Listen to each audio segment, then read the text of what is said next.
Yeah. I had a student whose family, they're Hungarian, but they're basically they're politically Ukrainian, because after the war they stayed there. They, you know, she came as a baby here, but she's very clear. She said, I'm not Russian, I'm Hungarian.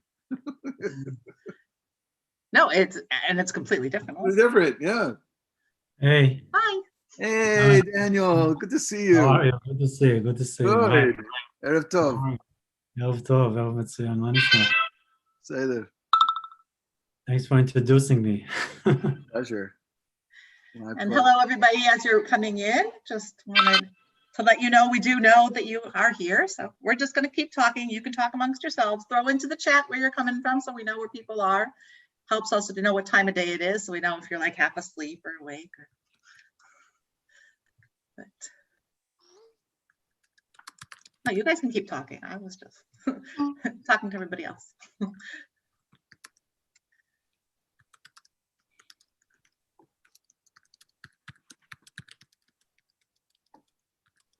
Oh, and hi, Danielle, and hi, Ruben.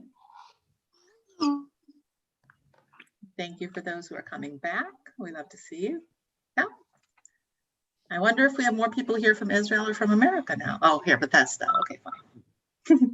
Oh, again, we got to do it to all panelists and attendees, because otherwise attendees don't see it. This is the beauty of the noon Zoom thing. You get West Coast, you get Europe and Israel. Yeah, it's very, I mean, it's, yeah, it's a problem. I teach a 7 o'clock seminar, 7 in the evening. So I can't have anyone from over the, you know, I can't invite anyone to speak. I mean, it'd be 2 in the morning for them, which is a pity, but I have them come to my morning class, I guess. Yeah, well, that's one of the reasons we do this at noon. Yeah, That's it's a very good thing. It's a very good thing. Their I'd advantage. like to know where you're from, and so everybody who's coming in now, make sure to throw where you're from to all panelists and attendees, please. We'll give everybody a few more minutes to come in. Now you can keep talking. I'm just going to keep interrupting like that.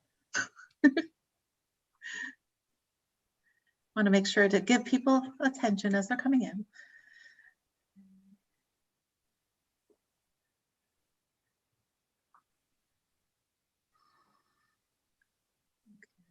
You can say hi if you know. Dinner time in Israel. Yes, it is.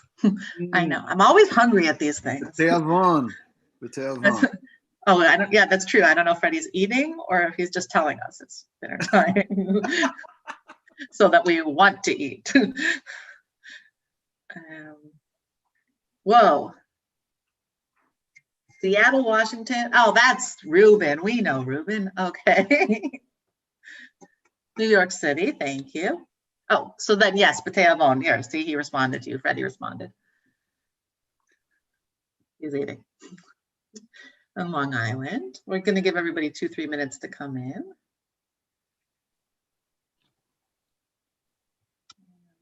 Actually, in the meantime, I'm going to open up this one slide so I can say hello. Thank you for tagging me.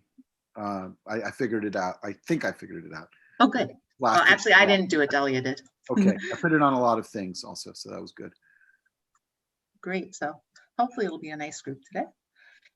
We've been having a lot of people come in last minute. I was telling Danielle that yesterday, or sorry, 2 days ago, we had so many last minute people coming in. So it's nice. We like last minute people too. It makes sense. It makes sense. People don't know what's happening and then they decide, you know. Yeah, that works. This is just a great lineup of right. So this is the end of it. So we might as well start, right? Sure. We have a critical mass here to begin. So welcome everybody. Thank you so much for coming to this last in this series of the Persian experience set around Purim. And the reason we did the Persian experience around Purim, first of all, location. I think we all got that, but also because our course with Professor Daniel Tsadik is actually opening, it just opened on Sunday, and it is a full 7-hour course that you watch at your own time for 10 minutes at a time, And really there's so much information there. Many of the speakers that are here that you see, either you saw them or you missed, they're also guest lecturers in Dr. Tsadik's class. So I want to encourage everybody to see it. It's pre-recorded, it's at your own time. And as we're winding down to Pesach, I also want to make sure that everybody notices we have one more New Works Wednesday after today. So Dr. Tsadik is going to finish up the Persian experience, and he's also going to be the second to last in our New Works Wednesdays of this series, and we're going to pick up again after Pesach. So I want to welcome everybody and thank you all for coming, and I will hand the floor over to our co-sponsor of these events, which is the Schneer Center at Yeshiva University and Professor Ronnie Perellis, and the floor is yours. Thank you all for coming, and thank you, both of you. Thank you very much, Drora. As I was saying before, we were chatting, this has been just such a great array of programming around the Jews of Iran, such a rich, interesting, and often unknown part of Jewish history, world history, Middle Eastern history. And it gives me, I'm really, really honored to be able to introduce my old friend, Daniel Tsadik, who I miss very much. He's very much missed on campus and among our students at Yeshiva University. I am Ronnie Perellis. I'm a professor of Sephardic Studies and Jewish History at Yeshiva University. I'm also the director of the Rabbi Arthur Schneier Program for International Affairs at Yeshiva University. It's a proud co-sponsor of this wonderful series, expanding the notions of what's in our diaspora and how we're connected beyond borders to each other. Dr. Tsadik's book, The Jews of Iran and Rabbinic Literature, New Perspectives, addresses the question of Iranian Jewry's familiarity with rabbinic literature from the 16th century to the beginning of the 20th century. Many of the book's theses challenge and revise prevailing views that see this Jewry as largely isolated from world Jewry and its rabbinic legacy. I want to just say that I've learned a lot about this topic from Professor Tsadik in lectures and in other fora, and so I'm really excited to go deeper into it, and I'm so happy that this book is now out. And just a little bit about Professor Tsadik. He's a Fulbright scholar. He obtained his PhD in 2002 from Yale University's History Department. He authored several articles, a book entitled Between Foreigners and Shi, 19th-Century Iran and its Jewish Minority, from Stanford University Press. Another book entitled The Jews of Iran and Rabbinic Literature, New Perspectives, which is what we'll hear about today, won the Israel Prime Minister's Prize. And the co-edited book, Iran, Israel, and the Jews, Symbiosis and Conflict, from the Archaemenids, I did not say that right, to the Islamic Republic, is another one of his important contributions to the discourse. From 2008 to 2020, Professor Tsadik taught at Yeshiva University, where he served as Associate Professor of Sephardic and Iranian Studies. His current research is on Shiite-Jewish polemics. And without any further ado, let's turn to Professor Tsadik, and thank you so much. One more little ado, because I forgot, my apologies, is everybody else's cameras and microphones are going to be off, as will mine and Ronnie's in a moment. And Dr. Tsadik will be speaking. Afterwards, when he's done with the main part of the lecture, we will open up cameras and microphones for questions. However, feel free to throw them into the chat or the Q&A in the meantime. Now, Daniel, the stage is yours. Thank you so much. Thank you so much, Drora. Thank you so much, Professor Perellis, for this very, very kind introduction. Thank you so much. So the book I'll be speaking about is this one, just to give you a feeling of how it looks like. This is the book, The Jews of Iran, Rabbinic Literature, New Perspectives. It's a book that actually reflects my own path in life. When I grew up, while growing up as a member of the Iranian Jewish community in Israel, in Jerusalem specifically, I was interested to know, what do the Jews know? What did the Jews know about rabbinic literature, rabbinic Judaism? To what extent were the Jews of Iran were aware of rabbinic literature, rabbinic customs? There were certain customs that I thought were not quite fitting, based on my limited knowledge, were not really quite fitting rabbinic Judaism as I know it. So the feeling was that the Jews of Iran were ignorant of rabbinic Judaism. This feeling of mine was actually supported by other Iranian Jews' thoughts and remarks and notions about our notions, our knowledge of rabbinic literature. We are ignorant of rabbinic Judaism. Things actually started to change when I was working on my PhD about the 19th century. Then I came across letters written in Hebrew, which was a surprise for me, written by Iranian Jews sent from Iran abroad to Europe mostly. Some of them written in a very beautiful Hebrew, impressive, nuanced, refined, beautiful, complicated Hebrew at times, and in many cases also based on rabbinic literature. So that was the beginning of my thoughts, rethoughts about this topic. Were they indeed as ignorant as we all know, as we were all taught to actually believe? In my book, I was hoping to look into this topic and re-examine it. Now, I'd like to say from the beginning that the significance of my findings, meaning I was hoping that while looking at the level of Iranian Jewry's familiarity with Rabbinic Judaism, I'd be able also to say something about their level of contacts with world Jewry, meaning the more they know about Rabbinic Judaism means that they are in touch, where they were in touch with world Jewry. It also says or sheds some light about their identity. Looking or examining the literature they are aware of, including Rabbinic Judaism, might say something about their own self-perception, their own identity.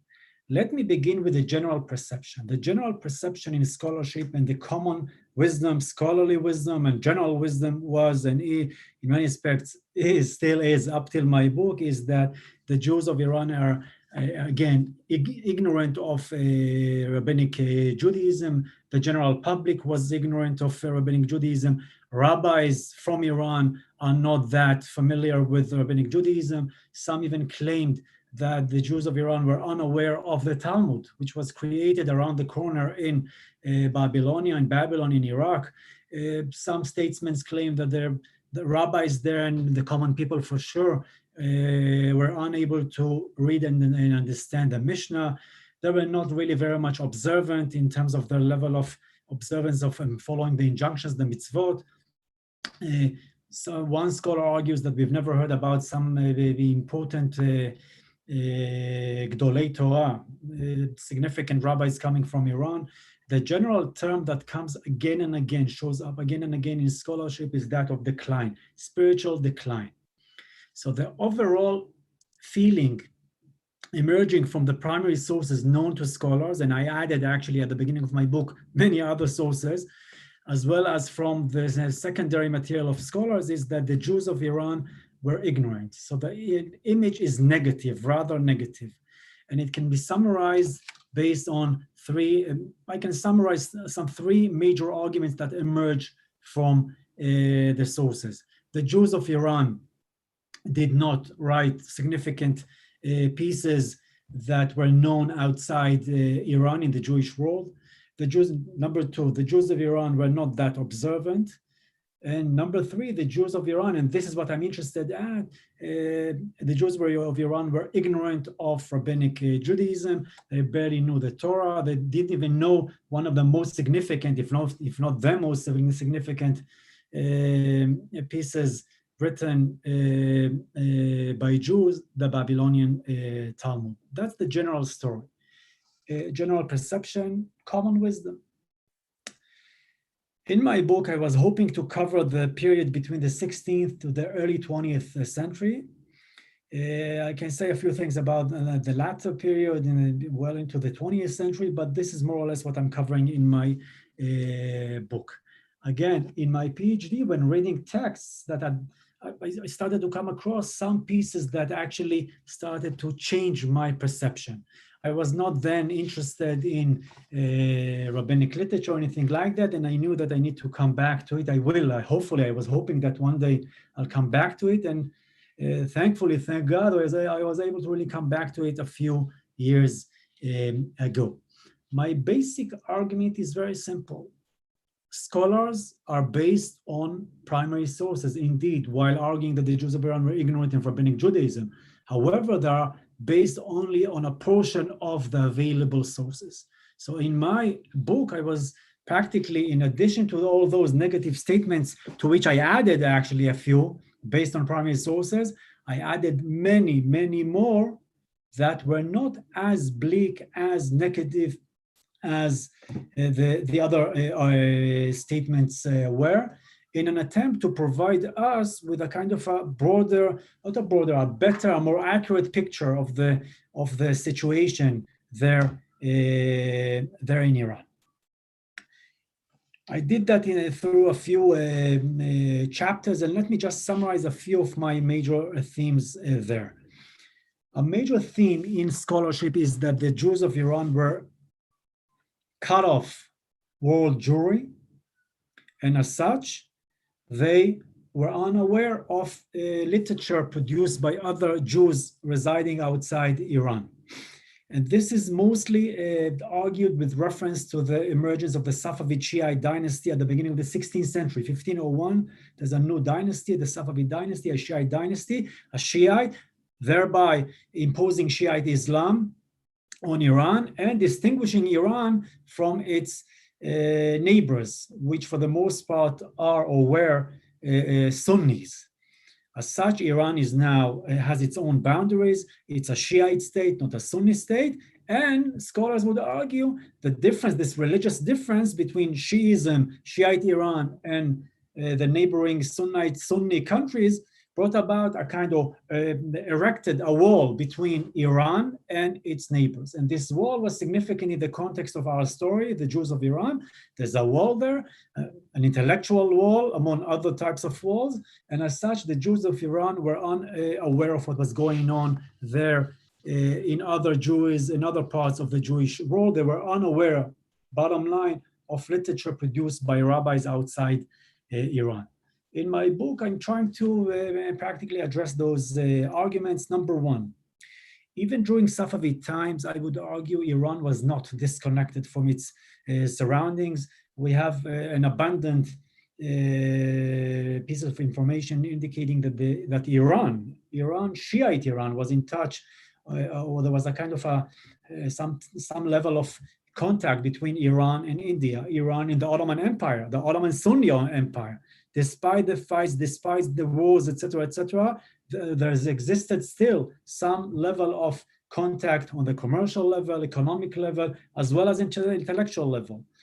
Iran was also in touch with Europe. We hear about merchants from Iran traveling abroad, merchants from abroad arriving in Iran. We hear about Shiite pilgrims from Iran traveling to Iraq, and from Iraq to Iran and other places. We hear about an exchange of thoughts and ideas and schools of thought, etc., as happening between Shiite Iran, Shiite Safavid Iran, and its neighbors.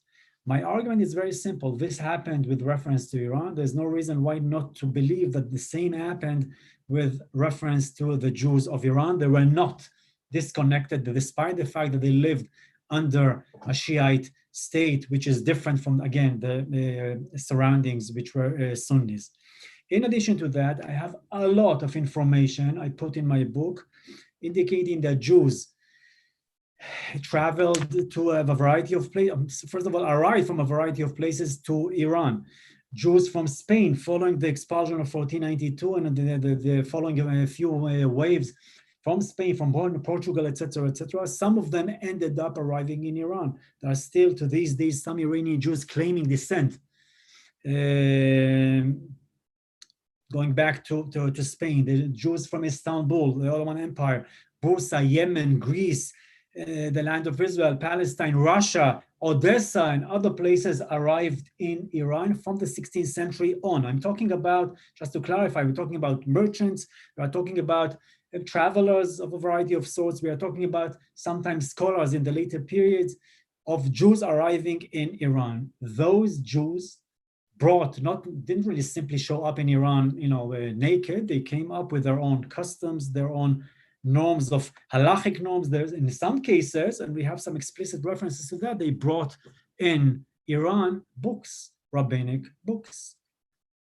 At the same time, Iranian Jews traveled abroad. I have a lot of information about that. They traveled to Iraq, specifically to Baghdad, as well as to Palestine, specifically to Safed. We hear about Iranian Jews traveling to Bukhara or Venice, India, Egypt, Vienna, Vilna, Paris, London, Damascus, Morocco. As far as Morocco, again, from the 16th century on, we have a few references to those Iranian Jews. We're talking again about merchants. We're talking about pilgrims.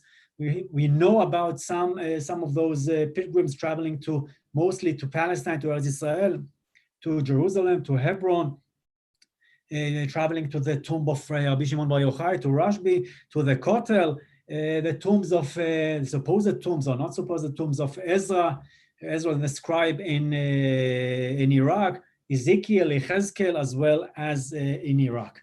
So they are traveling abroad. Some of them ended up staying abroad, living there, remaining there. But there are a few cases of Jews that traveled abroad, came back and brought with them books and different types of minhagim, customs that were practiced by Jews, rabbinic Jews outside Iran. Some Iranian Jews traveled abroad and came across rabbis or went to visit rabbis where they received blessings, they received guidance, they received advice, they received different types of books. All that means contact.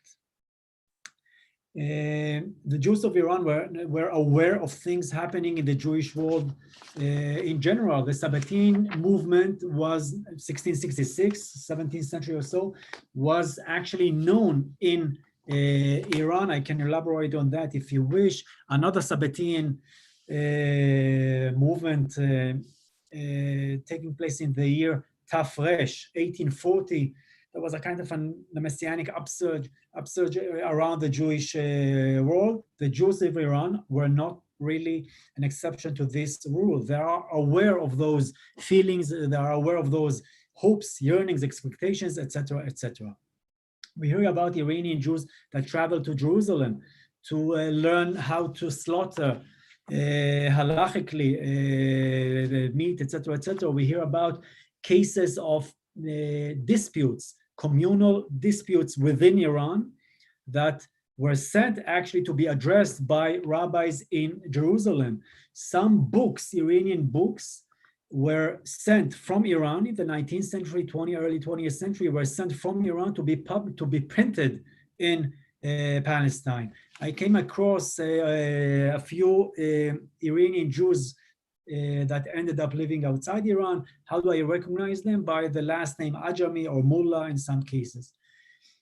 In the 19th century, it's clear that the contacts between Iran or Iran's Jewry and the Jews abroad strengthens. We hear about newspapers that are published in Iraq as well as in Europe that arrive in Iran. We hear about telegrams as well as dispatches, letters sent from Iran abroad. This is the time when European Jewry is very much involved in addressing the plight of the Jews of Iran, persecutions, etc., etc. My point is that we are talking about contact. We are talking about contact in Iran at that time. We hear about the emergence of an Iraqi community living in Iran in a few places, Kermanshah, Hamadan, and other places as well. Interestingly enough, this Iraqi community is able to influence certain local norms in terms of the prayer book and in a few other cases as well. Speaking about Iraq and Baghdad, etc., I should say that we have a few pieces of evidence indicating that the Jews of Iran were actually influenced by the Jews of Baghdad. The Jews of Baghdad every now and then send a rabbi to this or that community in Iran. And I can elaborate on that. We have a few examples for this issue. Some Iranian Jews, mostly in the 19th century, receive ordination in Baghdad, in Jerusalem, and this is something which is known, which is a kind of a common phenomenon within Iranian Shiite society. There are certain Shiite ulama, religious scholars, that traveled abroad to not receive ordination, but expand on their knowledge, etc., etc. Something similar is happening with the Jews of Iran. just to mention that as kind of a very simple argument, the very fact that Iranian Jews, some Iranian Jews would be able to travel to Baghdad and receive ordination means that they know Hebrew, they know Arabic, and the level of knowledge of Judaism was at least basic, if not more than that, once arriving in Baghdad. Speaking about Baghdad, but not only on Baghdad, we hear during the 19th century about a very strong flow of letters sent from Iran to Baghdad, to Damascus, to Jerusalem, to Europe. We hear about Iranian Jews that are in touch with some significant rabbis, Rishon LeZion, Rishonim LeZion, etc.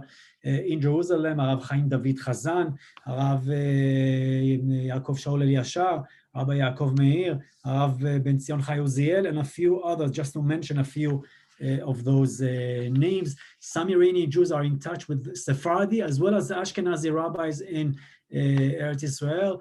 Whenever they have some disputes, issues of Gittin, certificates as divorce, but also some local disputes over who's whether this or that particular figure is indeed a certified shochet, slaughterer, that slaughters according to halacha. We hear about the Jews of Yazd, for instance, in Iran, that traveled to Jerusalem and learned shchita there and went back to Eretz Israel and went back to Iran. At least in one case, there's an issue with one of those shochatim, one of those slaughterers. There's a dispute within the community in Yazd, and they sent letters to Jerusalem inquiring about the certificate that this particular figure received, whether he's indeed certified or not. Jews in Iran are in touch with the Jews abroad. And in this particular example, the Jews of Jerusalem.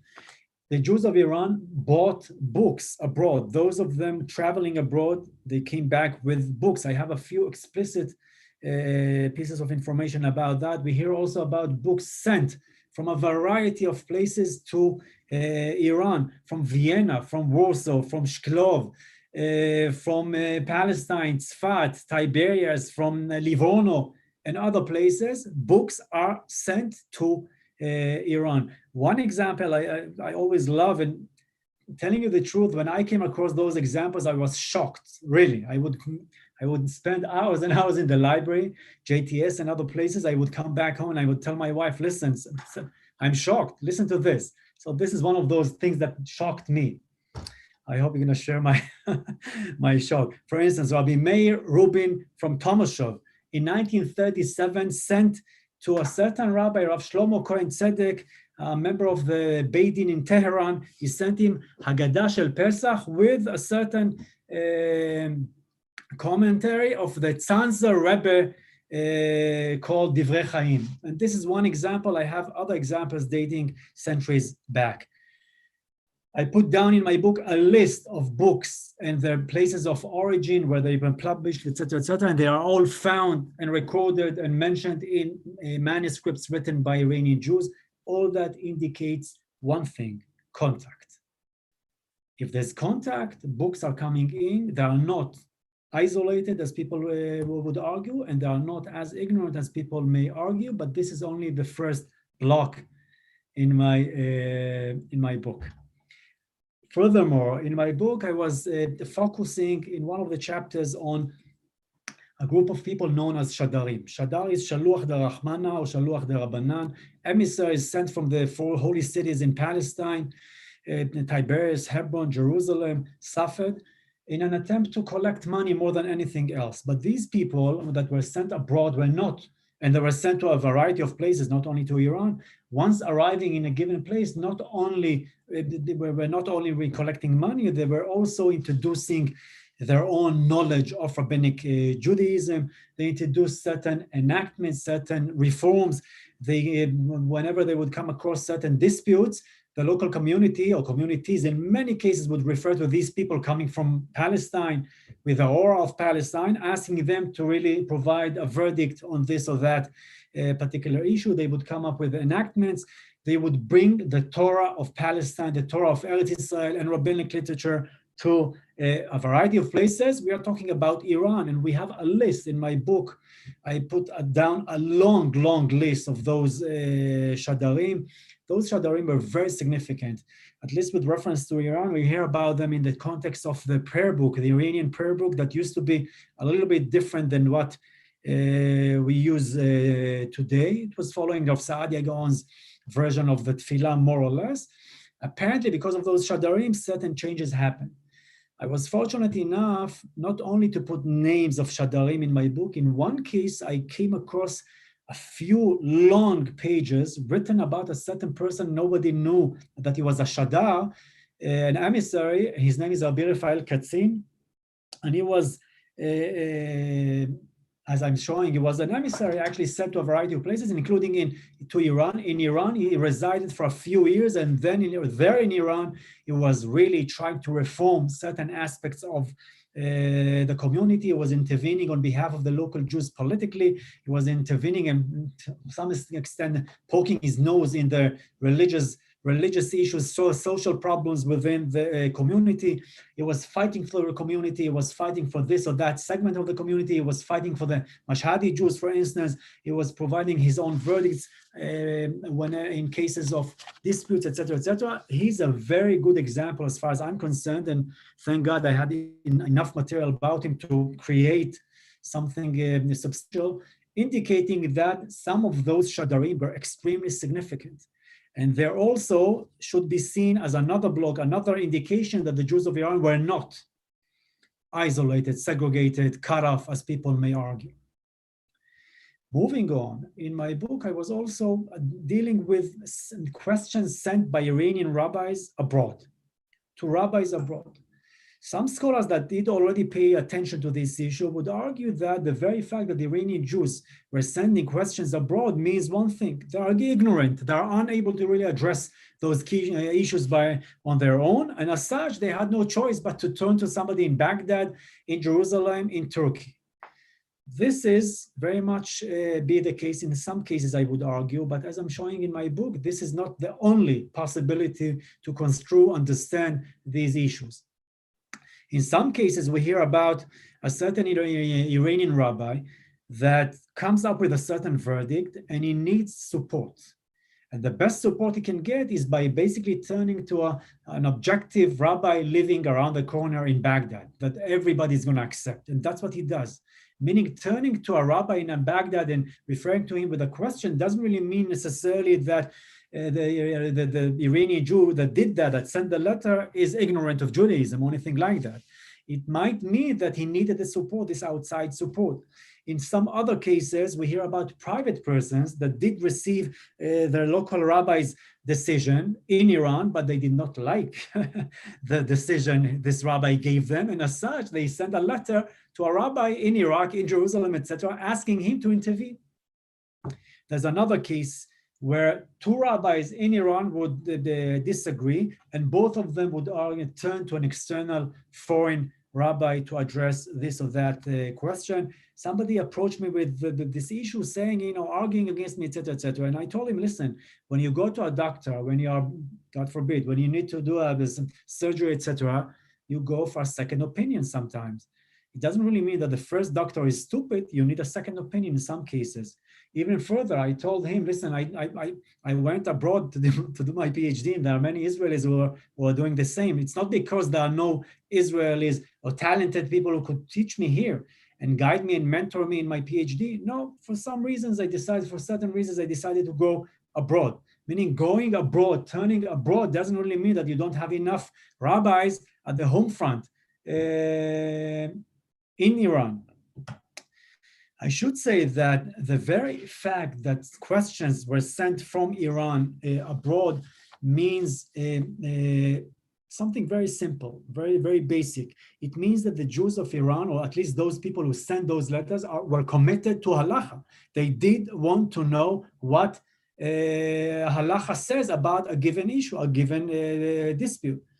With the story of the Shadarim I mentioned earlier on, the Shadarim arrived in Iran and the Jews of Iran approached them. Here, we're talking about an active attempt by local Iranian Jews, rabbi for the most part, that actively sent letters abroad asking questions. All that indicates that they were interested to follow halacha as known abroad. They did want to follow rabbinic literature. Now, if one insists that still all that reflects ignorance on the part of those who posed the questions, those Iranian Jews that posed the questions, I would still argue that the very sending of letters from Iran abroad could only fortify, strengthen the contact between Iran and the Torah centers outside Iran. And I have a variety of examples. Again, some of them shocked me. For instance, I'll give you some maybe my familiar names. The first, the Rosh Chodesh of Adar, the year of Shin Kaftet, corresponding with February 28th, around our period, around that time, 1569, the Beit Din of Tzfat, religious court of Tzfat, suffered in Palestine, that consists of Rabbi Moshe Mitrani, Hamabit, a well-known figure, Rabbi David Ben Zimra, Radbaz, well-known figure again, and Rabbi Yosef Karo, author of Shulchan Aruch. They dealt with a get that was written in Hormuz, Iran, and sent to Tzfat. That's very interesting. Very significant. And again, it means more than anything else, I guess, contact as well as interest to follow halacha as known outside Iran. Jumping to later periods, 19th century, we hear about questions sent to Baghdad to Rav Abdallah Somech's Beit Din, to Rav Elisha Dangur's Beit Din, to Rav Yosef Chaim, the Ben Ish Chai, the famous Ben Ish Chai. I came across evidence indicating that the community of Isfahan, as well as of Yazd, were in touch with the Ben Ish Chai. I came across a piece in one of the writings, papers written by a certain principal of the Alliance Israelite Universelle in Iran. He says at the beginning of the 20th century that the Jews of Iran venerate basically the Ben Ish Chai and adore him like a saint basically. They refer to his texts, they were singing his poems, and I came across some of those cases. The very fact that questions were sent abroad means, number one, the Jews are not disconnected. Number two, they were interested to follow the Torah. Number three, they were interested to follow the Torah as understood by their brethren living outside Iran. All that is of significance. Bottom line, the Jews of Iran cannot be seen as isolated from the Torah centers in the Middle East at the very least. They are interested to follow the Torah as known, as practiced outside Iran. Following that, in my book, I was also hoping to come up with a tentative map, I should say, basic map of the Torah, or the centers of learning in Iran, as known at least to me based on the sources. So in between the 13th and 17th century, Tabriz in the north is actually seen as a major center.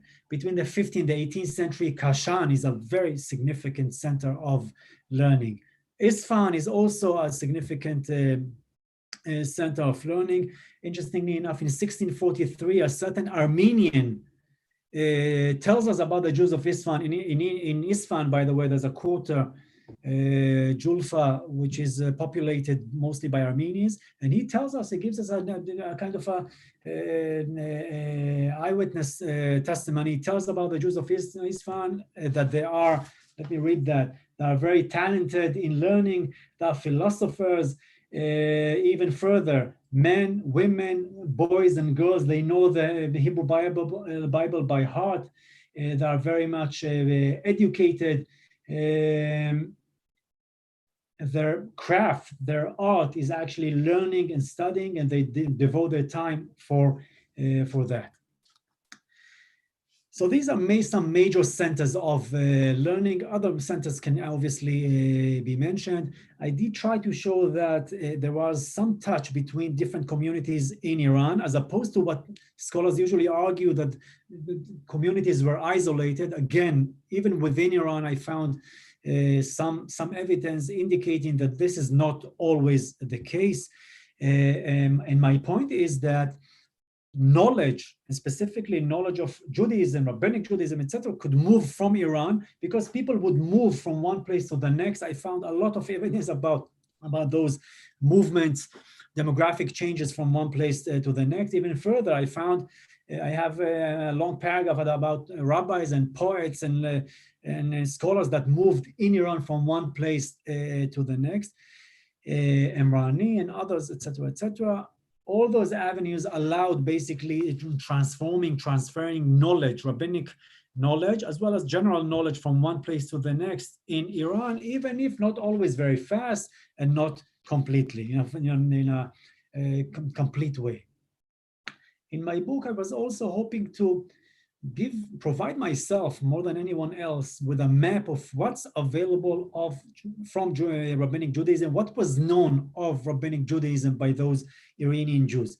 I should say, maybe as a note, that in general, I was using a variety of sources, many manuscripts, as well as Alliance Israelite Universal reports and British Foreign Office pieces, as well as Shiite anti-Jewish polemics that refer to some of those issues. I came across many manuscripts by Iranian Jews, many of them never mentioned by anyone, simply like that. And all that was a revelation for me, to tell you the truth. I learned a lot, and the picture gradually started to change in my own mind. I came across, speaking about Chazal literature, Midrashic, Talmudic literature in its broadest sense, I came across dictionaries, and this is something known in scholarship. There are dictionaries of words from the Talmud, from the Mishnah, etc., etc. Sefer HaMelitza, Sefer HaAruch is known in Iran. I came across dictionaries for the Mishnah, which is very interesting. They learned Mishnah, they need a dictionary for that. They used Midrashim. They used them in their own pieces, as well as quoted for them.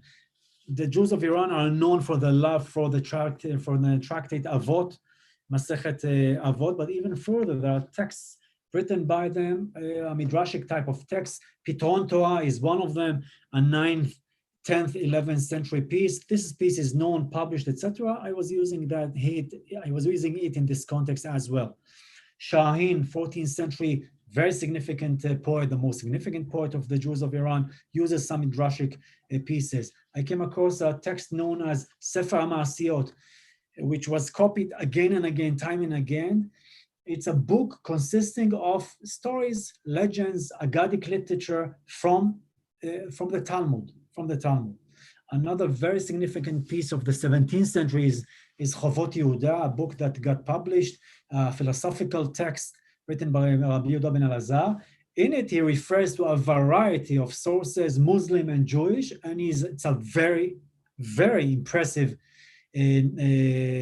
piece that uses rabbinic literature a great deal. Other texts which are less known and never published are books of collections of midrashim, or an attempt to somehow recreate some midrashim like Netivot Shalom, Kol Yaakov, Michlalot Shel Gemara. I'm just naming some of those manuscripts. It was never published. I came across Mat'ameh Binyamin. All those pieces refer to midrashic literature, to Talmudic literature, pieces by Rabbi Yaakov ben Paltiel, a book known as Me'asef Lechol HaMachanot, also consisting of midrashim, etc., etc. Chochmat Nehorai, or Yitzchak, just to name a few of those first time mentioned texts that use Talmudic literature. Those books rely on the Mishnah, rely on Eni Yaakov, which is a compilation, well-known compilation, non-Iranian compilation from the early 16th century that collects basically Aggadic literature from the Talmud, mostly in the Babylonian Talmud. In some cases, the Jews of Iran also refer to the Talmud. Now, that's a very interesting story. Again, I told you earlier on that some scholars argued that the Jews of Iran were ignorant of the Talmud, the Babylonian Talmud, and I was, for obvious reason, I was looking around to see, is this corroborated? Is this supported by the sources? I should say that I did come across a few references to the Talmud and to Jews learning Talmud, owning the Talmud. For instance, there was a certain Hakim Arajan from Kermanshah that a certain Jew from Eretz Israel, Palestine, in the 19th century came across, and he tells us that this Hakim Arajan, this Iranian Jew, is very much well-versed with the Talmud. Other names of people that knew the Talmud, Mullah Rahamim Melamed Cohen, who happens to be the father of Professor Ezra Tzion Melamed, the author of the well-known many pieces he wrote, but is known in the yeshiva system mostly because of his dictionary of the Babylonian Aramaic. I came across some Jews sending questions abroad, asking this or that, Rabbi, please clarify this or that discussion in the Talmud. There are references to the Talmud. I can't say that the Talmud was widespread and everybody had it and every home had it or anything like that, but there are references to the Talmud. So we spoke briefly about Talmudic literature. Moving on, what about halacha? Which type of references do we have to halacha? So there are the books of the Rif, Rabbi Yitzchak Alfasi, Maimonides clearly are quoted, the Tur of Rabbi Yaakov ben Asher, as well as obviously the Shulchan Aruch of Rabbi Yosef Karo. By the way, I came across a manuscript written in 1576, a year after Rabbi Yosef Karo passed away. And this piece, the book is called Sefer Misharet Moshe. It's 181 pages in a manuscript format by an Iranian Jew, where he actually, among other things, refers to Rabbi Yosef Karo that passed away a year before, meaning he refers to him as Zichrono Livracha. He already knows that Rabbi Yosef Karo is passed away. This is of significance if you ask me. In any event, the Shulchan Aruch is known, the Mishnah Torah of the Rambam is known in I'm going to interrupt because there's a question about the Shulchan Aruch.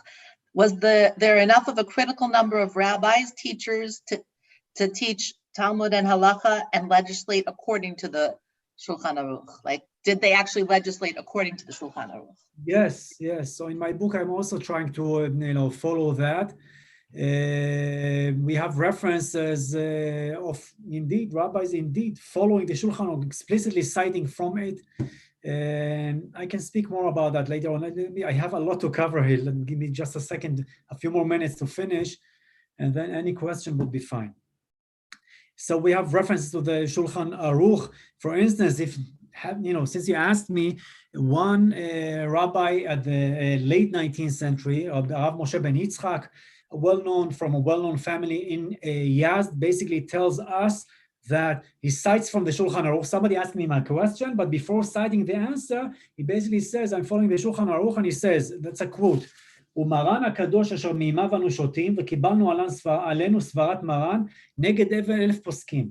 And Maran HaKadosh, Maran Rabbi Yosef Karo, the holy Maran, whose water we drink, וקיבלנו עלינו סברת מרן, when we did receive upon ourselves the opinion of Maran, neged elef poskim, even if 1,000 other halachic deciders would say a certain thing and Maran would say otherwise, we would follow Maran.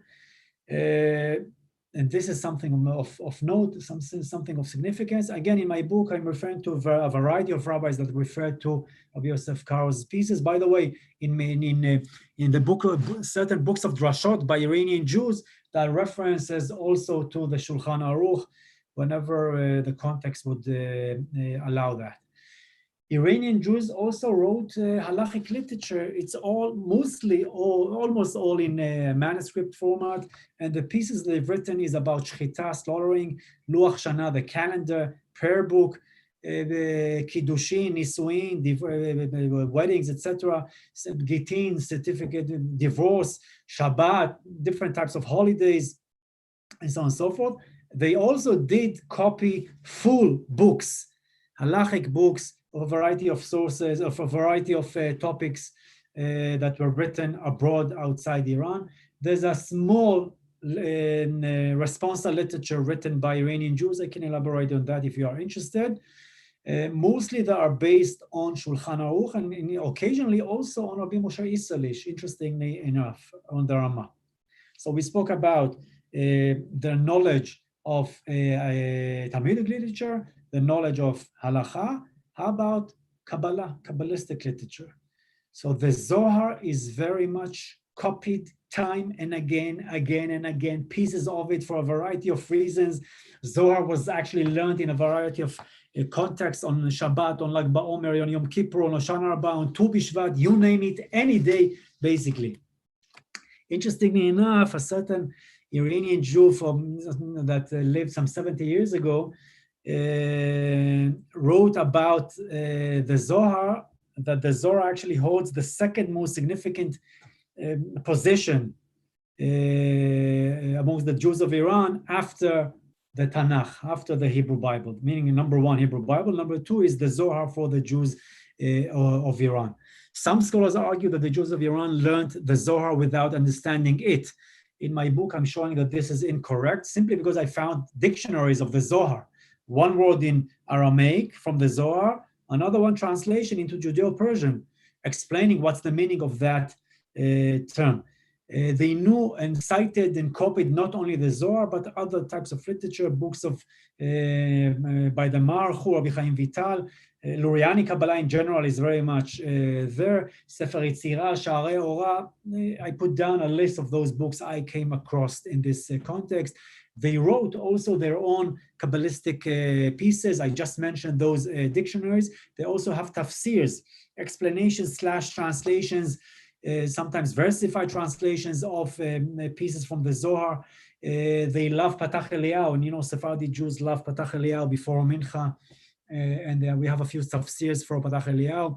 They in their books of literature, in manuscripts that consist only of poetry, I came across pieces of poetry that refer to Kabbalistic notions and terms or figures, Rashbi, but also certain terms, Sfirot, etc., etc.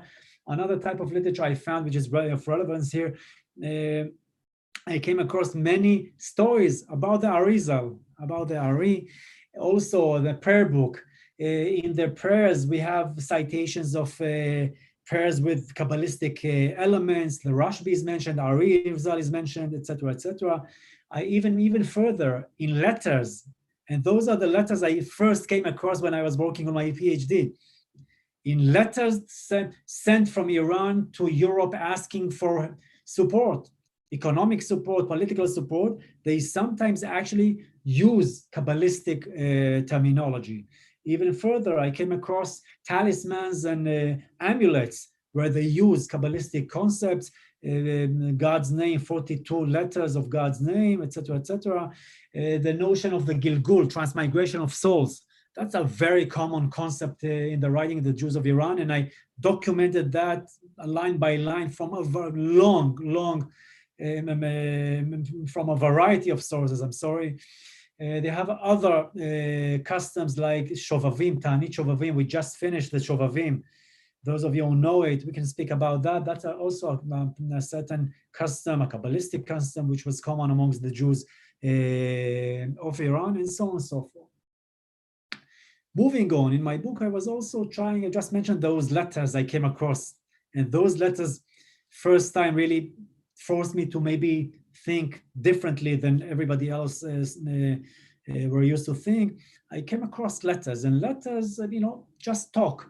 And they are not really directed, they are not really, the reason behind the writing of the letter is not the Hebrew, is not the rabbinic literature. They are, addressing a certain problem, a certain issue.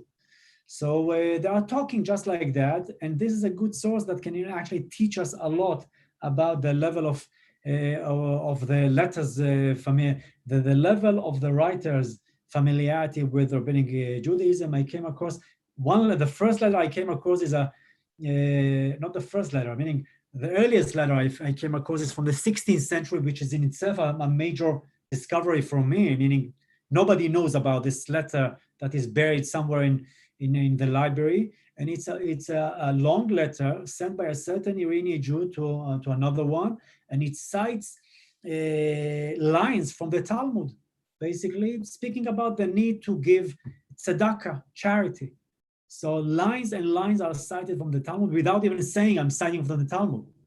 When I read that, I was shocked to find that a 16th century letter is something of note. And then I simply started to look for what's the source of that. And it's Talmud Bava Batra, etc., etc. We have letters from the 17th century, 18th century of certain people, Chajeh David ben Binyamin Cohen, somebody who is very much familiar with rabbinic terminology, which is very much in use outside Iran. It's clear. This is a clear indication that this particular Jew was in touch with non-Iranian Jews. He uses halachic concepts from the laws of Muktzeh on Shabbos, etc., etc. Maybe to jump and provide you with another example, Mullah Urusharga or Mullah Urushraga was a major figure in the community of Yazd, late 18th century to these days. He's seen as a Tsadik, he's a venerated person. His descendants are still around in Jerusalem, and not only in Jerusalem. And he left for us, besides many stories, miraculous types of stories, he actually left two letters. The letters were published many years ago, but nobody really looked at them in the context of our research here right now. And he's using verses from the Hebrew Bible in addressing the variety of topics, but also pieces from Chazal. He's using terms and the conventions that are Talmudic conventions, and he's talking like any other rabbi would talk outside Iran. The same rabbinic terms, etc., etc. By the way, some of the terms he's using were used by previous Iranian Jews as well as later Iranian Jews, all that indicating that we're talking about him as a link, one link in a long chain of Iranian Jews that actually wrote the same way, used the same language, the same imagery. Rabbinic literature is their imagery, is their source. He's not unique in that sense. He's not, cannot be seen as unique. He's normal, actually. And he's using certain the concepts and terms, etc., are coming or rooted in rabbinic literature. He's writing in the language which is known in his time.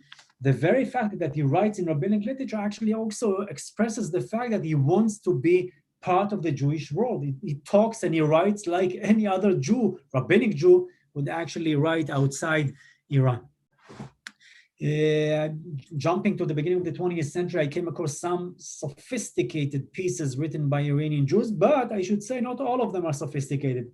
Maybe to clarify this point, I did refer to in my book to, I remember one letter which was replete with mistakes, etc. Very, very basic Hebrew, far from impressing in any sense, impressive in any sense. At the same time, there are those that are very much impressive in terms of their flowery language and their ability to use the language in a kind of a virtuose, very virtuous way.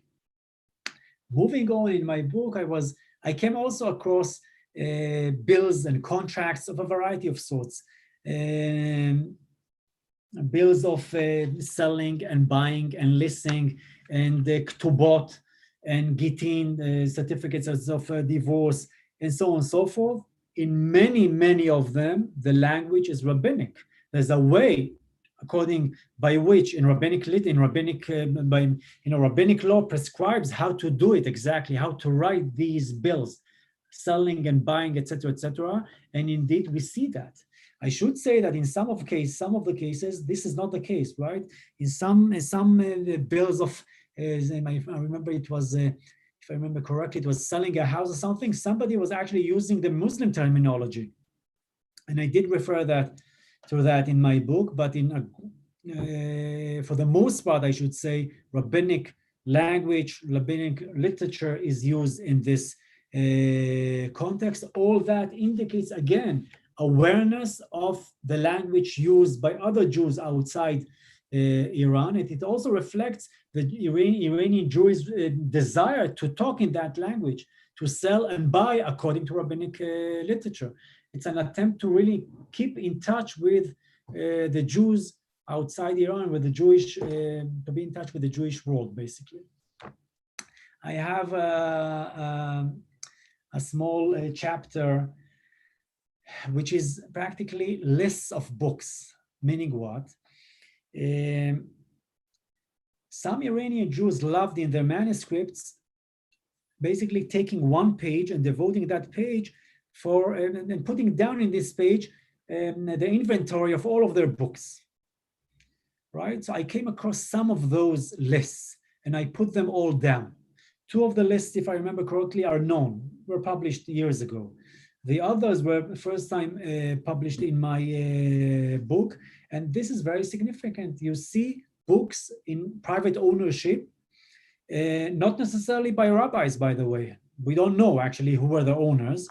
And the books there that I found in those lists consist of Sidurim, a variety of types of Sidurim, prayer books, Machzorim, etc.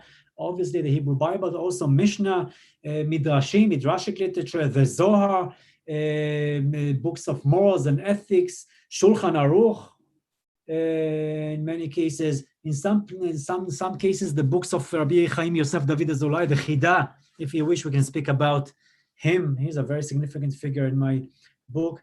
The Talmud is mentioned at least in two of those lists. In that chapter, I'm also indicating the significance of books for the Jews of Iran. In many of those books, and this is not really unique for the Jews of Iran, at the beginning or end or somewhere in the middle or so, we have curses. And this is a kind of a very, very funny thing to follow. Different types of curses, cursing the one who's going to steal my book. So may all the curses of Parashat Kitavo may come on, maybe befall this and that guy who would steal my book and so on and so forth. That's very common, very, very common.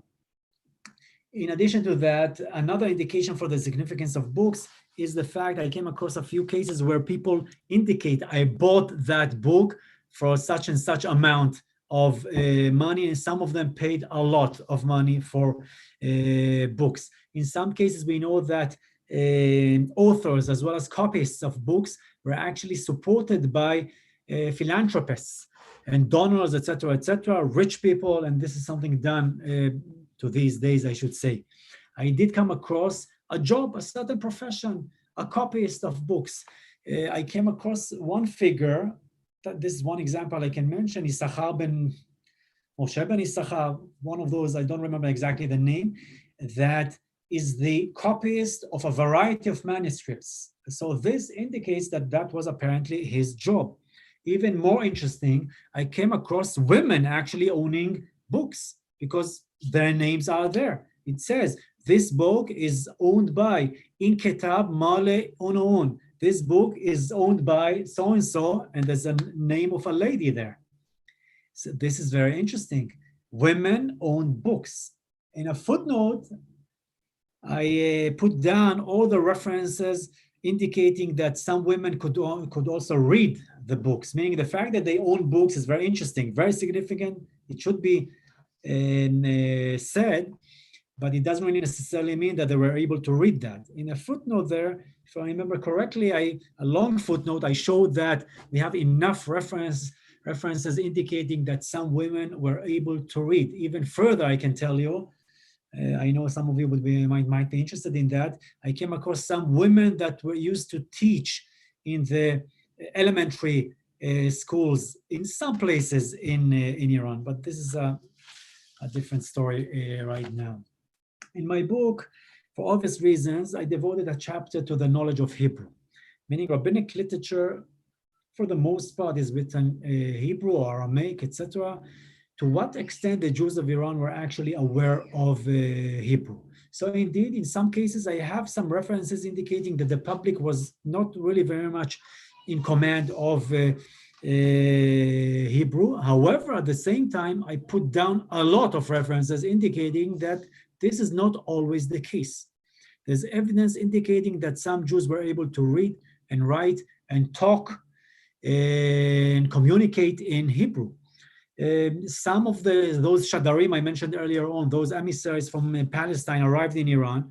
They didn't know Persian. They had to talk in one way or another, talk to the public there. They spoke in Hebrew. Somebody translated them from Hebrew to Persian. Some rabbis knew Hebrew. Even further, on the other side of the map, we hear about missionaries, Christian missionaries, and many of them start arriving in Iran. Not start arriving, many of them arrive in Iran in the during the 19th century.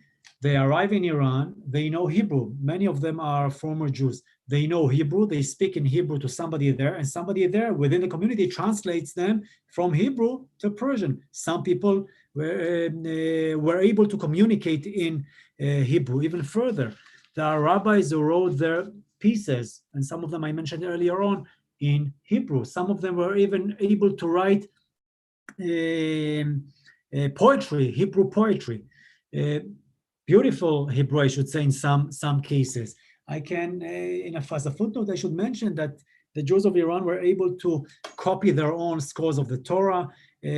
For instance, in the city of Rome, which is nowadays a major center for the seminaries of the Islamic Republic of Iran, many years ago, there used to be Jews living in Rome. So there's a Chumash consisting of the Chumash, Haftarot, and the Psalms of David, written in 1483, was written in Rome. Interestingly enough, the scroll of the Torah was written in Isfahan, 1572. In 1863, I came across a piece indicating that in Hamadan alone, there are 150 scrolls of the Torah.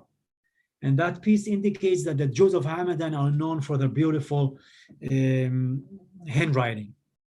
Indeed, not all of the Jews were in command of Hebrew, but the overall picture is not completely bleak. And this is my basically argument. Some Jews were able to read and write and speak and understand Hebrew on a variety of levels. Obviously, knowledge of Hebrew would allow you to understand the different pieces written by your brethren living abroad. It would allow you also to be in touch with those brethren living abroad. And as I mentioned earlier on, some of those pieces written by Iranian Jews in Hebrew are sophisticated, refined, beautiful Hebrew, very impressive, as well as Hebrew that in many cases relies on rabbinic literature. I was also concerned in my book with the question, how was knowledge actually passed down from generation to the next, one generation to the next? At the beginning of my book, I referred to a very common statement by scholars, and I put them down, each and every one of them, indicating that in Hamadan, in the 12th century, there was a yeshiva, an institute for higher religious learning. Unfortunately, this is incorrect. I would, more than anyone else, I would be happy to find a yeshiva there in Hamadan. However, I was able to arrive at the first scholar that argued that, and looking into his footnotes, I realized he did not really understand the text he read. So bottom line, you can really look into it in the book. Bottom line, there was no yeshiva in the 12th century in Hamadan. Unfortunately, I should add. In any event, at the same time, I did come across two very, very short references to Batei Midrash, study halls, or yeshivot, without really elaborating practically nothing about their structure, about the curriculum, or anything like that. So if a yeshiva did not really exist, we don't really know much about that. How was knowledge actually passed down from one generation to the next? As I already mentioned earlier on, some Jews would travel abroad, no problem, to Baghdad, to Jerusalem. Yes, we mentioned that. In addition to that, some Jews would actually learn privately with a Talmid Chacham. So some Jews would really receive private lessons by this or that Talmid Chacham. A more significant answer that is very much attested in the sources is the fact that knowledge would be passed down within a family from one generation to the next. I have a lot of references to that from Hamadan, from Kermanshah, from Shiraz, from Yazd. I mentioned earlier on Mullah Shraga, right? Late 18th century. His descendants are still rabbis in Israel as well as abroad, meaning we're talking about a long, long dynasty, and I know the names of some of those members of that dynasty, Ushraga's dynasty, from his days down to the present. We are talking about more than 200 years of rabbis. People would actually teach their own members of their own family, and this type of knowledge would be passed down from generation to the next within the family. I should say that this is not only the case with rabbinics, but also medicine and other types of, and some other professions would be delivered from one generation to the next within the same family. I should also say that this phenomenon is not unique to the Jews of Iran. The Jews of Morocco, for instance, something very similar would happen within the families of rabbis there. Towards the end of my book, I spoke about something I mentioned at the beginning of my talk today. I told you that most scholars speak about decline, era of decline, and the concept of decline shows up again and again in the literature, secondary material. And in addition to what I've said so far, which can really give you a feeling about this concept of decline, meaning I do not really accept that fully at least, I did try in one chapter, a long chapter, to address this issue. Number one, I should say that a variety of scholars say different things about the beginning of this era of decline. Meaning some speak about the fact that the decline started at the 16th century, some say 17th century, some say 18th century, 19th century, and so on and so forth. They are not, there is no unanimous opinion about that. Speaking about the 16th century. 16th century, in addition to sources I mentioned in the book so far up to that point, I did find it significant to mention a piece I mentioned here with you a few minutes ago, known as Sefer Mesharet Moshe, written by a certain Rabbi Moshe Halevi, apparently of Spanish origins. It's a book about the calendar. At the very, very end of it, we have a page and a half or so of events he puts down. The author puts down, the book was written in the middle of the 16th century, 1576 to be more accurate, and he puts down different types of dates that he found of significance. The days where Alexander the Great was ruling, the establishment of Constantinople, Istanbul, the arrival of Muslims to Salonika and Constantinople, Istanbul, the beginning of the tenure of this or that Iranian Shah. In addition to all that, he puts down also some Jewish dates. And this is of significance in the context of our topic today. He puts down the dates since the destruction of the temple, first temple, second temple. He speaks about the exiles he gives the dates of the exiles from Spain, France first, Spain, Portugal, Napoli. And in this long list, he also provides us with the dates where certain books were written down. And this is of significance here. It tells us a little bit about his attachment, knowledge of those books. And these are the books that are mentioned, books as well as rabbis that he mentions, where they lived or where their books were written down, the time where their books were written down. So he speaks about the passing of Rav Ashi, Babylonian Talmud, as well as of Sa'adigon, of Haigon, the Rif, Rashi, Rabbi Avrami ben Ezra, Rambam, Rosh, Rabbi Yosef Karo, Ramban Nachmanides in Jerusalem, Rabbeinu Bachai, the Rashba. He speaks about certain books, the Mishnah, the Babylonian Talmud, the Palestinian Talmud, the Mishnah Torah, the Abu Darham, the Shulchan Aruch, etc. This list, I would argue, provides us with a kind of a very precious glimpse into the world of this intellectual figure in the middle of the 16th century. It seems that he is aware of those books and he's very much appreciative of those books, the major books of halacha, the major figures known outside Iran in the Jewish world. for instance, the Rambam and Rabbi Yosef Karo, as we mentioned earlier on. So the 16th century, I would argue, cannot be seen as a period of decline based on this piece, but based on many other things I mentioned, and I mentioned also in the book itself in this context. 17th century. In the 17th century, we have a few references to foreign travelers, non-Jewish foreign travelers arriving in Iran and coming up with these statements. Shardan, 1660s or so, he was in Iran, and he says the Jews of Iran are the most ignorant of all Jews worldwide. Boom, that's a bomb. That's a very strong statement. Scholars love citing Shardan, etc. I would argue that we have a problem here, and I'm not the first one to argue that we have a problem here.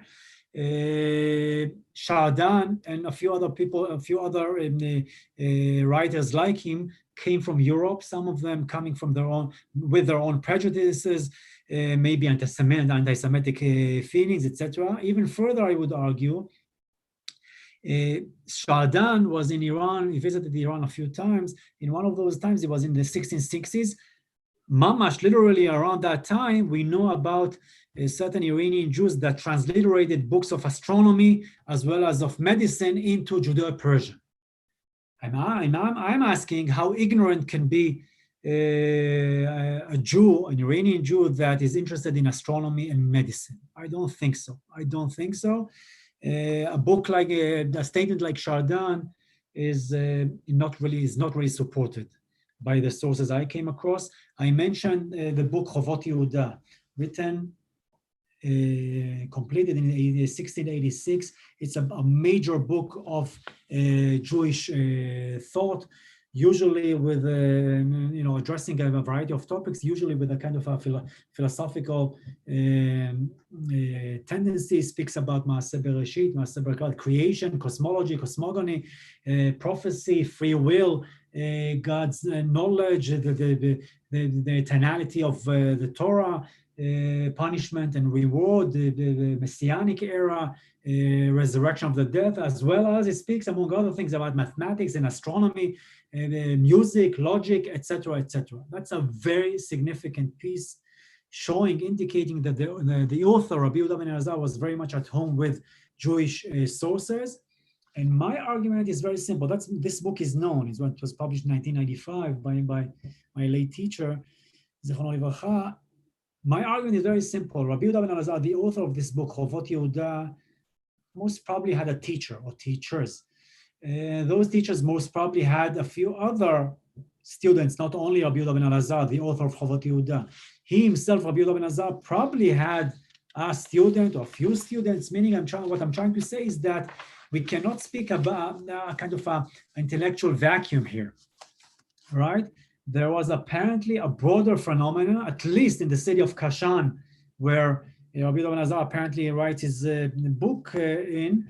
At least there was something going on. I cannot argue that 17th century Kashan is part of this decline or anything like that. Moving on to the 18th century, there is some evidence of intellectual activity. Some pieces of poetry are written. Some of them are very much based on rabbinic literature. Binyamin ben Mishael, you can speak about that later on. We have a few one major Shiite reference to the level of knowledge of the Jews living in Iran. It's not a very positive reference to the level of knowledge of Judaism. At the same time, we have a Jew in Kashan, 18th century Kashan, that actually says something similar. Meaning the Shiite piece is corroborated to an extent by a Jew that says that we have a problem here, etc., etc. When I read this the Jewish piece, it reads as if this argument is very much known. It's very much, it's part of those arguments that rabbis sometimes love saying. We are ignorant, we don't know much, our ancestors were much more knowledgeable, etc., etc. In any event, 18th century, I would still argue, can be seen as an era of problems, a chaotic era by all means, dynastic changes, etc., etc. In the 19th century, things change. and I see that the time is past here. Let me just maybe summarize. I'm skipping the 19th century and just and skipping a few things. 19th century, we have a few references, some interesting stories. While you're looking, I just want to make sure, because I know people have to leave, so I'm going to interrupt one more time. Just Okay. for those who do need to leave, we appreciate that you came and you stayed. We'll send a copy of the recording to you tomorrow, so at least you can hear what you're missing, because I know if you're here, you want to be here. So we do appreciate it. So I will let Dr. Tsadik finish up. Let me just finish very quickly, no problem. Towards the very end of my book, I'm basically saying that despite all of what I said, basically I compared to what was actually produced, rabbinic literature produced in other centers of learning, in North Africa, in Turkey, in Greece, Aleppo, Lebanon, Yemen, Iraq, etc. What was actually composed between the 16th century to the early 20th century in Iran is not very impressive, I should say. Not too much was actually written by Iranian Jews. I should say that at the level of depth, in terms of the depth of the writings, we are not. It is not comparable to what was actually written in other places. Those other places I just mentioned, and I'm trying to actually provide the reasons for that at the very end of my of the book, including persecutions, including economic problems, including problems of leadership, community problems, the late arrival of the printing press, as well as, I can elaborate on that, the place of Islam and Sufism and Christianity, as well as the Baha'i faith within the Jewish community. Finally, I'm actually introducing the Karaite phenomenon, the Karaite movement, as having some significance in this context. Bottom line, in one sentence, I should say the following. What I've been trying to do in my book, I hope I was able to do that successfully. I was trying to show that the Jews of Iran are far away from the segregation, isolation that was actually attributed to them. They are also far away from the ignorance attributed to them, at least until the beginning of the 20th century. From that time on, things actually change. Thank you so much. Now I'd like, I try my best to answer your questions. I do want to say thank you so much to Dr. Tsadik and to all of you. And like I did say before, but I know some people have already left, just so you know, if you need to leave, I will try to get Dr. Tsadik to answer as many questions as possible, because there are quite a few. In the meantime, I am going to promote you to be able to open your cameras and your microphone, so please feel free. I know Alan had a few questions. I don't know if you can open your microphone yet, Alan. Okay, maybe not, so I will read one of them. Go back, sorry. So first we'll start with from Anonymous. Did the Jews from Spain and Portugal that left at the time of the Inquisition have Persian ancestry, or were their ancestry genetics native to those countries? So I think this, maybe between the two of you, you might answer this. If these Jews in these countries were Persian originally, from what areas of Persia did they leave to Europe from, and in what periods? Complicated question.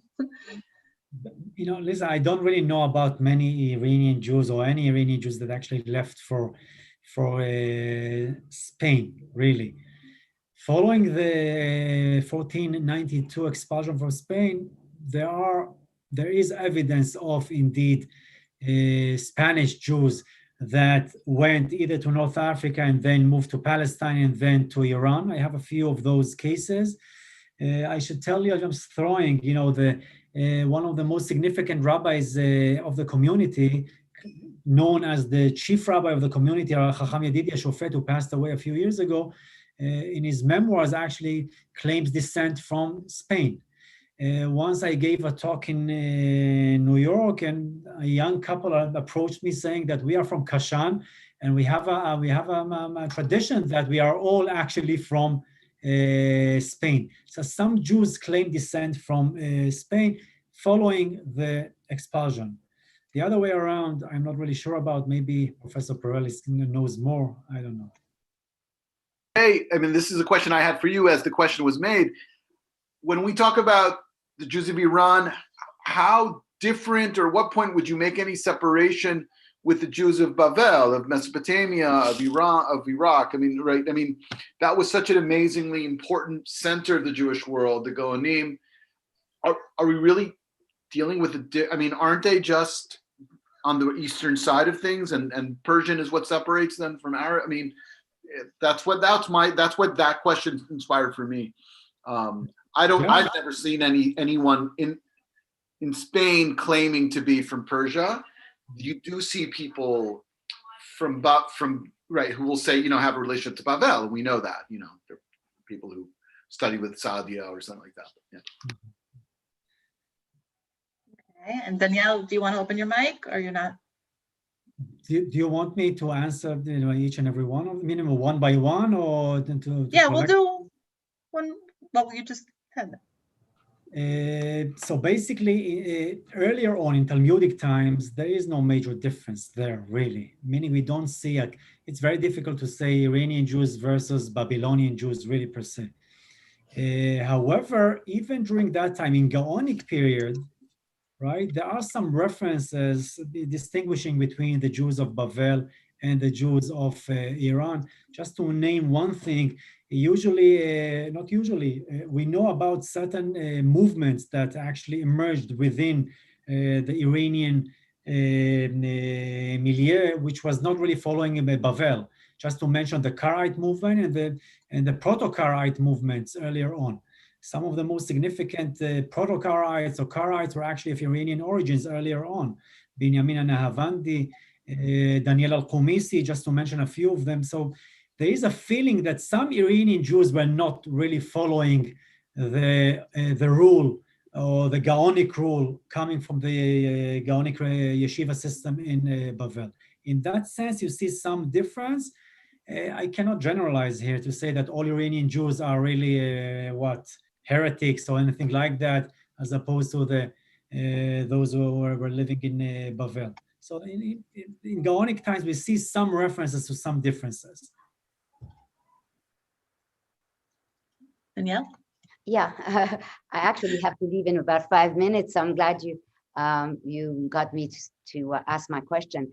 Yeah, I was wondering, you were talking about how the younger generation learned their Judaism, and then you said it's within the family. But how about the merchants, the rich Iranian merchants?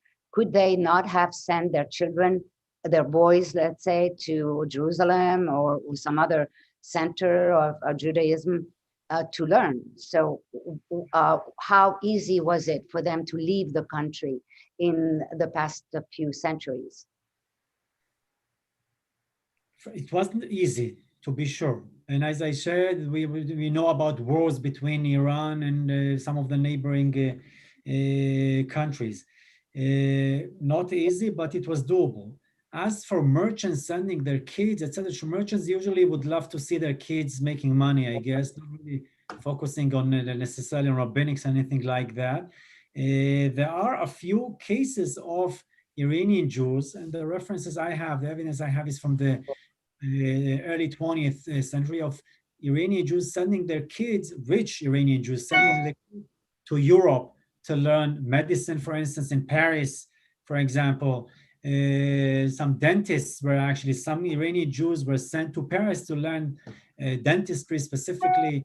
Some of them became pharmacists abroad and came back to Iran. What I was referring to is basically to the Torah. The learning of Torah would remain within the family of a rabbi. The rabbi would make sure that his own son would be the next rabbi, one of the next rabbis of the community. And those could not be sending their children. I mean, let's say during the time of the Shah. During the time of the Shah. Some of them did move, did travel abroad. Again, mostly in the 19th century. Mostly in the 19th century. We have a few of them traveling to Baghdad, learning there. Some of them moving to Jerusalem, learning there. They're not merchants necessarily, but a family of rabbinic families. Right. and then they would go back to Iran. Yes, Ah. not all of them. There are a few cases of people remaining there, wherever they are, wherever they were, but some of them did come back to Iran, yes. Ah, Okay, thank you. I'm going to say goodbye and thanks so much. I really learned a lot. Thank Milton, you. did you have a question? Yeah, I have a question. This is Oh. Simon Zellinger. Okay. How did this whole idea, this whole negative view of the Iranian Jews of being ignorant and, like you said, came about? What was the source of it? What was the motivation of it? That kind of stuff. Right. That sounds, based on what you're talking about, that sounds like a very unusual situation, in my opinion. Okay, so as I mentioned in my talk, there are sources indicating that they were ignorant. There are some outside visitors that were saying, listen, these guys know nothing. And these perceptions, like Chardin's perception, this 17th century French non-Jew, actually were taken by scholars, taken as a fact. What I was trying to do in my book, first of all, to add, basically provide as many pieces of information as I have. Some of them were actually positive, not only negative. And in providing both negative and positive, I think I was basically trying or hoping to somehow balance the picture. So there is some root, there is some source, there is some base for the negative approach. There is in the sources, clearly. My point is that this is only part of the sources available. That's what I'm saying. This is Alan had a few I'm questions. sorry, I'm back now. I had to discontinue, but I asked in the chat, whilst there in fact have been contacts in both directions, outside and inside, with rabbinic scholars. What about having a critical number of religious schools, yeshivot, to produce scholars that are then able to legislate? Because it's very, we all know it's very complicated, and I appreciate, that we can refer to Yosef Karo and the Rambam and so on, but it's a little bit like a lawyer. You can't be your own lawyer. You need obviously someone. And so my question is there enough of an endogenous body of experts to be able to render, I would say, on-site decisions without having to go constantly to someone on the outside? So that's in a nutshell. So first of all, it's not constantly. Meaning, I'm not sure. I didn't say constantly. I don't think it was constant. I don't know. There are references to Jews turning abroad, but I can't say that this was a constant phenomenon. There were rabbis, I believe, for the most part, they actually did not really turn abroad.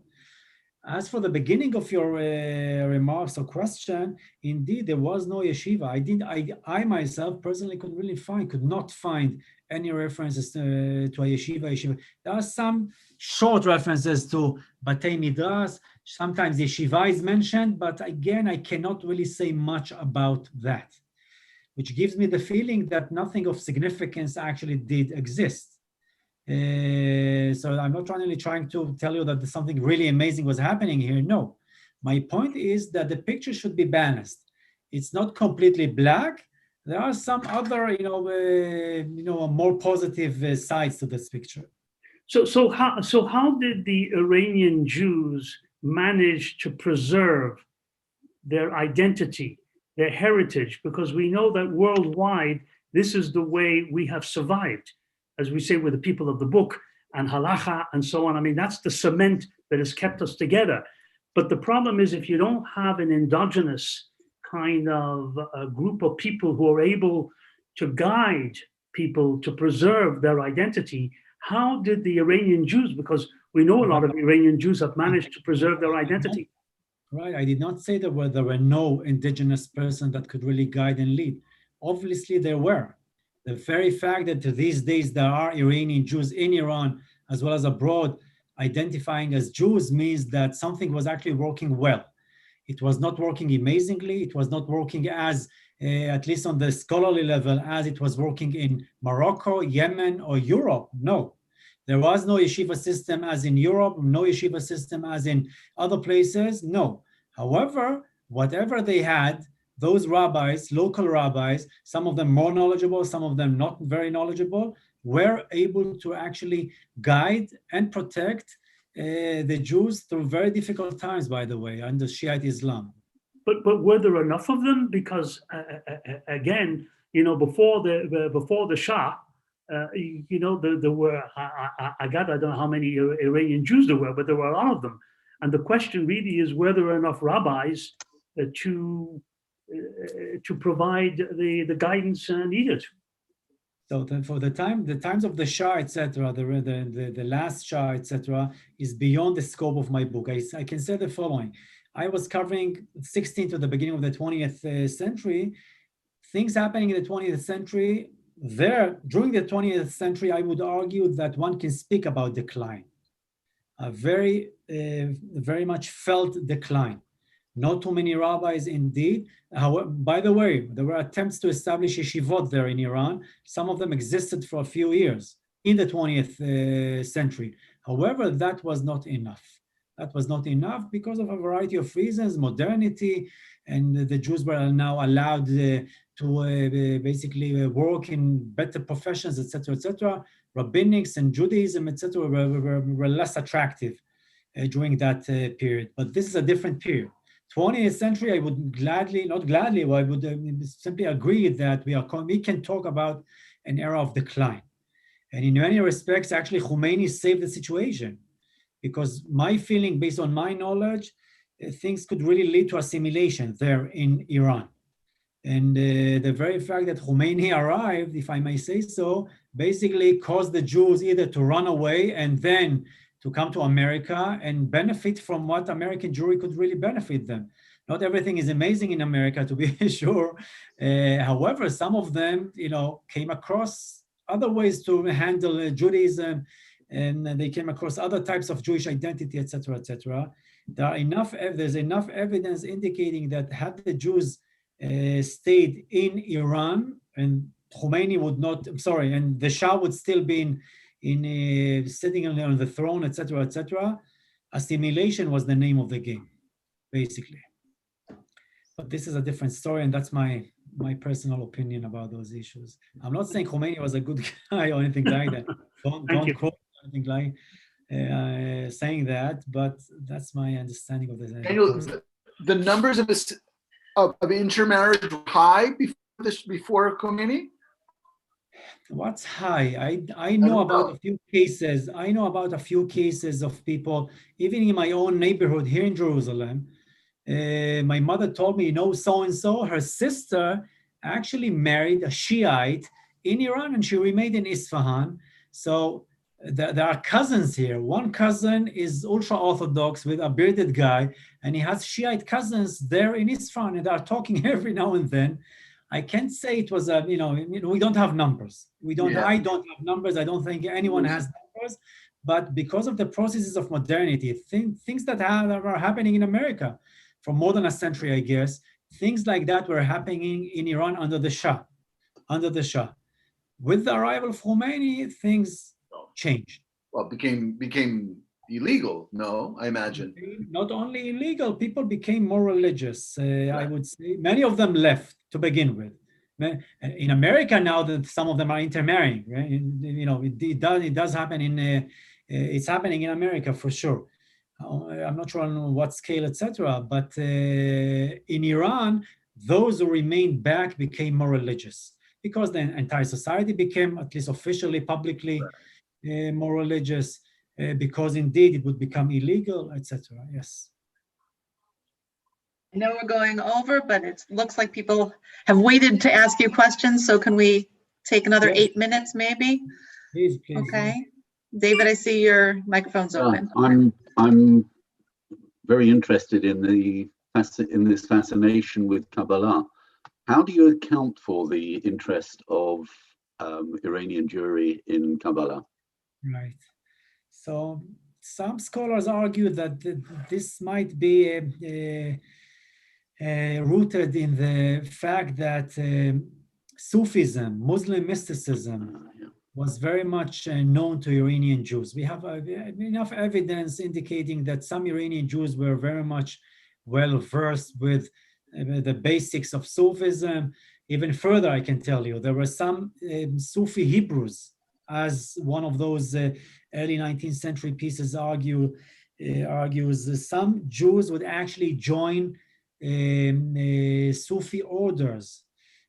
Well, you alluded before to the Sabbatean heresy in Iran, and of course, Sabbateans were very closely linked with Sufis, particularly in Turkey. Right, but that's a later development. That is correct. That is correct. That's a later development to the Bektashi order, right, in Turkey. By the way, Jews in the lands of Islam were attracted. Some of them were attracted to Sufism, to Muslim mysticism. The most significant name in this context is Rabbi Avraham, the son of Maimonides.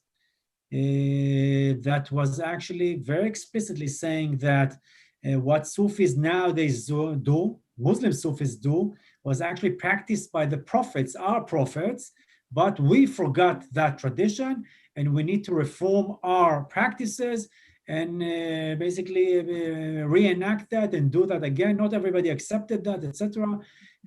But all I'm saying is that Rabbi Avraham, the son of Maimonides, is a well-known figure in this context, a Jew that was attracted to Sufism. There are some Iranian Jews that were very much attracted to Sufism. In my book, I have a page or so about that issue. Sufism, basically, a certain branch of Sufism, specific branch of Sufism would argue that all religions are practically different paths leading towards the same God. And as such, you're Jewish and you have your own way, and I'm Muslim and I have my own way, and he's Christian and he has his own way. We are all directed at the same God. So the practice itself, the injunctions, do this, don't do that, is insignificant, really. And some Jews were very much attracted to this type of thinking. In Mashhad, by the way, early 19th centuries, there were some Iranian Mashhadi Jews that were known as interested in Muslim Sufism. I came across some evidence of that from Tehran also in the mid-20th century. And this may possibly explain why Jews in general would be interested in mysticism, as well, not only Muslim mysticism, but also Jewish mysticism. It's a kind of a partial answer, I know. Well, everything here is partial, and everybody should know, like I said, there is the course, there is the book. Dr. Tsadik has plenty to offer, and we do appreciate. Just Ms. Soleimani, did you have a question? Because you've been waiting, so. But you're on mute. You're on mute. Your camera's on, your microphone's on mute. No, you can't.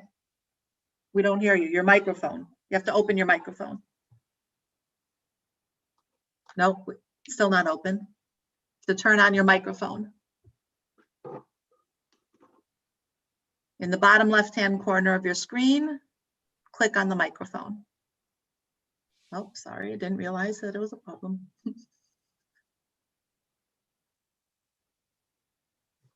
Nope, we don't hear you.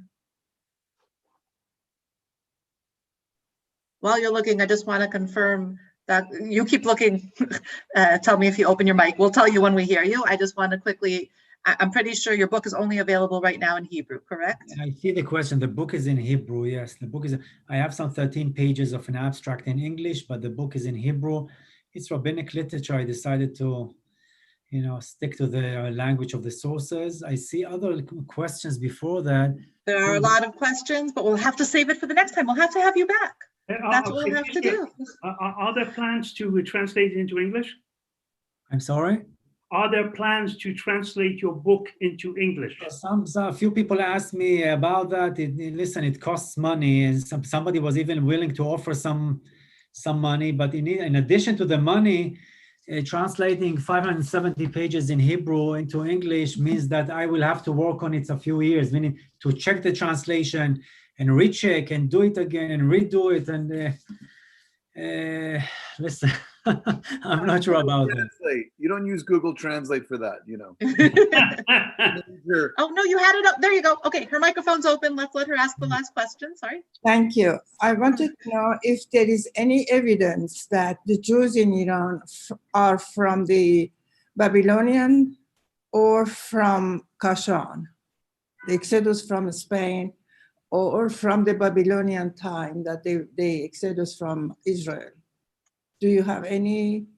So, okay, we have about Spain and Kashan. I said there are a few people who told me that they are Kashanis and they know they have a tradition that they came from Spain. So that's one thing.